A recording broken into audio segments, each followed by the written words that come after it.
Then the thus come one told everyone in the assembly, normally beings would say that the defiling dust moves and that the transitory guest does not remain. You have observed that it was Ananda's head moved, yet his seeing did not move. You also have observed my hand open and close, yet your seeing did not stretch or bend. Why do you continue to rely on your physical bodies which move and on the external environment which also moves? From the beginning to the end, this causes your every thought to be subject to production and extinction. You have lost your true nature and conduct yourselves in upside-down ways. Having lost your true nature and mind, you take objects to be yourself, and so you cling to revolving on the wheel of rebirth. When Ananda and the great assembly heard the Buddha's instructions, they became peaceful and composed both in body and mind. They recollected that since time without beginning, they had strayed from their fundamental true mind by mistakenly taking the shadows of the differentiations of conditioned defilements to be real. Now on this day as they awakened, they were each like a lost infant who suddenly finds its beloved mother. They put their palms together to make obeisance to the Buddha.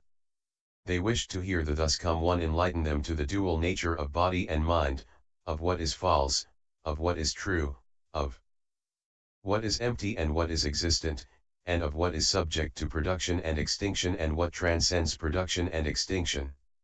Then King Prasenajit rose and said to the Buddha, in the past, when I had not yet received the teachings of the Buddha, I met Katyayana and Varatiputra, both of whom said that this body ends at death, and that this is Nirvana. Now, although I have met the Buddha, I still wonder about that. How can I go about realizing the mind at the level of no production and no extinction? Now all in this great assembly who still have outflows also wish to be instructed on this subject. The Buddha said to the great king, let's talk about your body as it is right now. Now I ask you, will your physical body be like Vajra, indestructible and living forever? Or will it change and go bad? World-honored one, this body of mine will keep changing until it eventually perishes. The Buddha said, great king, you have not yet perished. How do you know you will perish? World-honored one, although my impermanent, changing, and decaying body has not yet become extinct, I observe it now, as every passing thought fades away. Each new one fails to remain, but is gradually extinguished like fire turning wood to ashes. This ceaseless extinguishing convinces me that this body will eventually completely perish. The Buddha said, so it is. Great king, at your present age you are already old and declining. How does your appearance and complexion compare to when you were a youth? World-honored one, in the past when I was young my skin was moist and shining. When I reached the prime of life, my blood and breath were full. But now in my declining years, as I race into old age, my form is withered and wizened and my spirit dull. My hair is white and my face is wrinkled and not much time remains for me. How could one possibly compare me now with the way I was when in my prime? The Buddha said, great king, your appearance should not decline so suddenly.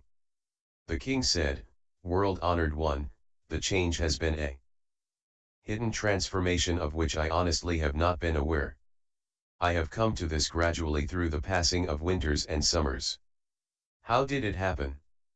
In my 20s, I was still young, but my features had aged since the time I was 10. My 30s were a further decline from my 20s, and now at 62 I look back at my 50s as hale and hearty. World-honored one, I now contemplate these hidden transformations. Although the changes wrought by this process of dying are evident through the decades, I might consider them further in finer detail. These changes do not occur just in periods of 12 years, there are actually changes year by year. Not only are there annual changes, there are also monthly transformations. Nor does it stop at monthly transformations, there are also differences day by day. Examining them closely, I find that kshana by kshana, thought after thought, they never stop. And so I know my body will keep changing until it has perished.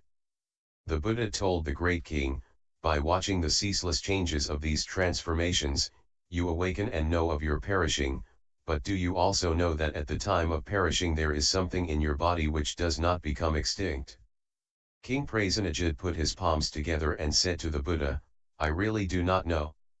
The Buddha said, I will now show you the nature which is neither produced and nor extinguished. Great king, how old were you when you saw the waters of the Ganges? The king said, when I was 3 years old my compassionate mother led me to visit the goddess Jiva. We passed a river, and at the time I knew it was the waters of the Ganges. The Buddha said, Great king, you have said that when you were 20 you had deteriorated from when you were 10.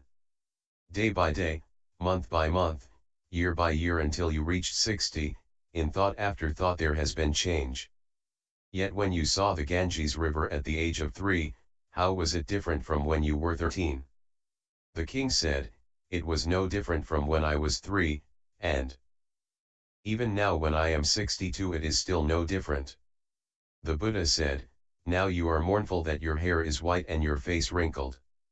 In the same way that your face is definitely more wrinkled than it was in your youth, has the seeing with which you look at the Ganges aged, so that it is old now but was young when you looked at the river as a child in the past. The king said, no, world-honored one. The Buddha said, Great king, your face is wrinkled, but the essential nature of your seeing will never wrinkle. What wrinkles is subject to change. What does not wrinkle does not change. What changes will perish, but what does not change is fundamentally free of production and extinction. How could it be subject to your birth and death? Furthermore, why bring up what Maskari Goswamiputra and the others say, that after the death of this body there is total annihilation? The king heard these words, believed them, and realized that when the life of this body is finished, there will be rebirth. He and the entire great assembly were greatly delighted at having obtained what they never had before. Ananda then arose from this seat, made obeisance to the Buddha, put his palms together, knelt on both knees, and said to the Buddha, World-honored one, if this seeing and hearing are indeed neither produced nor extinguished, why did the world-honored one refer to us people as having lost our true natures and as going about things in an upside-down way? I hope the world-honored one will give rise to great compassion and wash my dust and defilement away. Then the thus come one let his golden-colored arm fall so his webbed fingers pointed downward, and demonstrating this to Ananda, said, You see the position of my hand, is it right side up or upside down? Ananda said, Being in the world take it to be upside down. I myself do not know what is right side up and what is upside down. The Buddha said to Ananda, If people of the world take this as upside down, what do people of the world take to be right side up? Ananda said, They call it right side up when the thus come one raises his arm, with the fingers of his cotton soft hand pointing up in the air. The Buddha then held up his hand and said, And so for it to be upside down would be for it to be just the opposite of this. Or at least that's how people of the world would regard it. In the same way they will differentiate between your body and the thus come one's pure Dharma body and will say that the thus come one's body is one of right and universal knowledge, while your body is upside down. But examine your body and the Buddhas closely for this upside downness. What exactly does the term upside down refer to? Thereupon Ananda and the entire great assembly were dazed and stared unblinking at the Buddha. They did not know in what way their bodies and minds were upside down. The Buddha's compassion arose as he empathized with Ananda and all in the great assembly, and he spoke to the great assembly in a voice that swept over them like the ocean tide. All of you good people, I have often said that all conditions that bring about forms and the mind as well as dharmas pertaining to the mind and all the conditioned dharmas are manifestations of the mind only. Your bodies and your minds all appear within the wonder of the bright, true, essential, magnificent mind. Why do I say that you have lost track of what is fundamentally wonderful, the perfect, wonderful bright mind, and that in the midst of your gem-like bright and wonderful nature, you wallow in confusion while being right within enlightenment? Mental dimness turns into emptiness. This emptiness, in the dimness, unites with darkness to become form. Form mixes with false thinking and the thoughts take shape and become the body. As causal conditions come together, there are perpetual internal disturbances, which tend to gallop outside. Such inner turmoil is often mistaken for the nature of the mind. Once that is mistaken to be the mind, a further delusion determines that it is located in the physical body.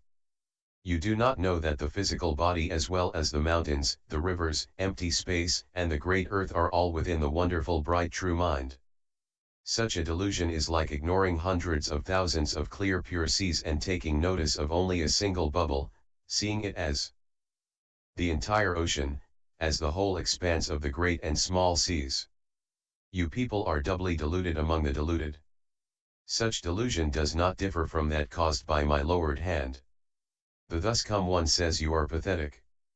Having received the Buddha's compassionate rescue and profound instruction, Ananda wept, folded his hands, and said to the Buddha, I have heard these wonderful sounds of the Buddha and have awakened to the primal perfection of the wonderful bright mind as being the eternally dwelling mind ground. But now in awakening to the Dharma sounds that the Buddha is speaking, I know that I have been using my conditioned mind to regard and revere them. Having just become aware of that mind, I dare yet claim to recognize that fundamental mind ground. I pray that the Buddha will be compassionate and with his perfect voice explain to us in order to pull our doubts out by the roots and enable us to return to the unsurpassed way.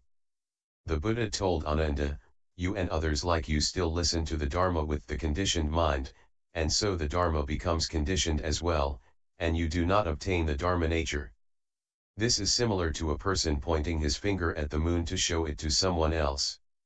Guided by the finger, the other person should see the moon. If he looks at the finger instead and mistakes it for the moon, he loses not only the moon but the finger also. Why?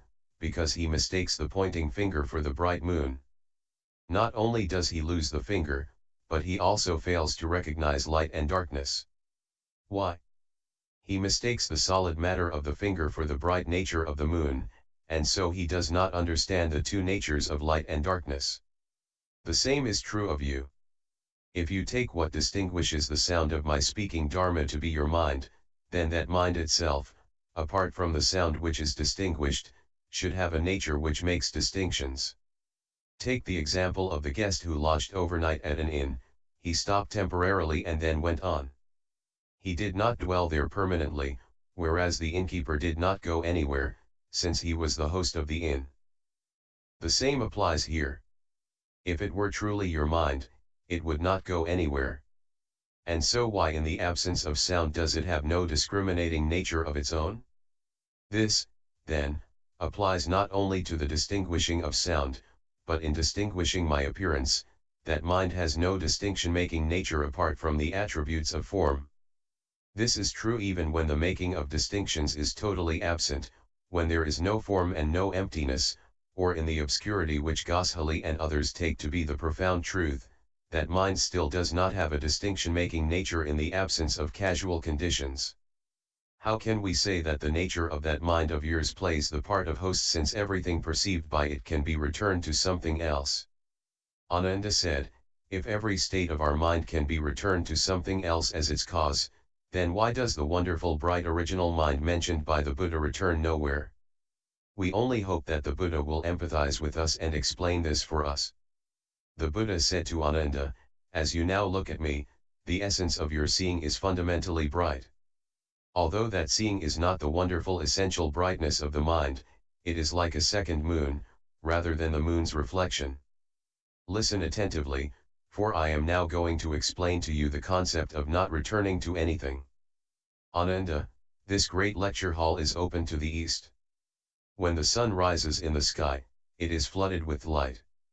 At midnight, during a new moon or when clouds or fog obscures the moon, it is dark. Looking out through open doors and windows your vision is unimpeded, facing walls or houses your vision is hindered. In such places where there are forms of distinctive features your vision is causally conditioned. In a dull void, you can see only emptiness. Your vision will be distorted when the objects of seeing are shrouded in dust and vapor, you will perceive clearly when the air is fresh. Ananda, observe all these transitory characteristics as I now return each to its source. What are their sources? Ananda, among these transitions, the light can be returned to the sun. Why? Without the sun there would be no light, therefore the cause of light belongs with the sun, and so it can be returned to the sun. Darkness can be returned to the new moon. Penetration can be returned to the doors and windows, while obstruction can be returned to the walls and eaves. Conditions can be returned to distinctions. Emptiness can be returned to dull emptiness. Darkness and distortion can be returned to mist and haze. Bright purity can be returned to freshness, and nothing that exists in this world goes beyond these categories.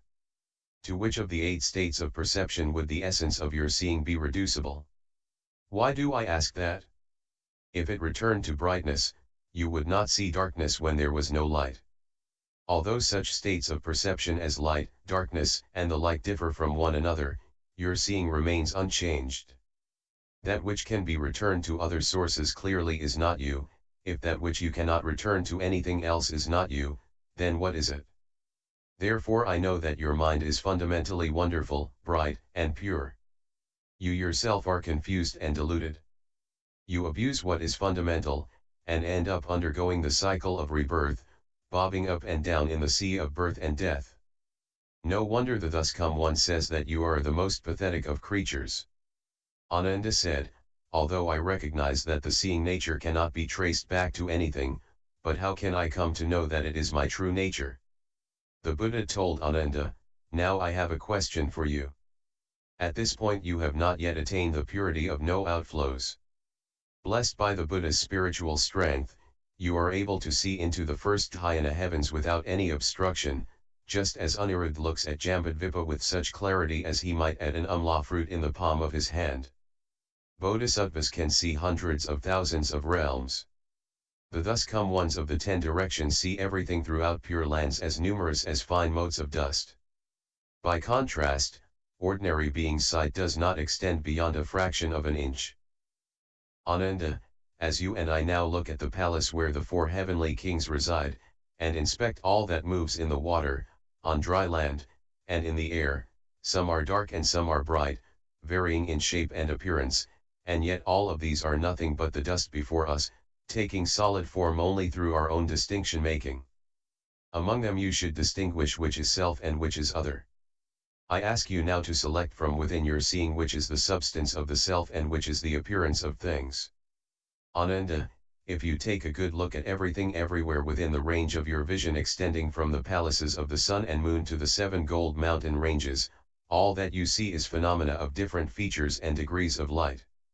At closer range you will gradually see clouds floating, birds flying, wind blowing, dust rising, trees, mountains, streams, grasses, seeds, people, and animals, all of which are phenomena, but none of which are you. Ananda, all phenomena, near and far, have their own nature.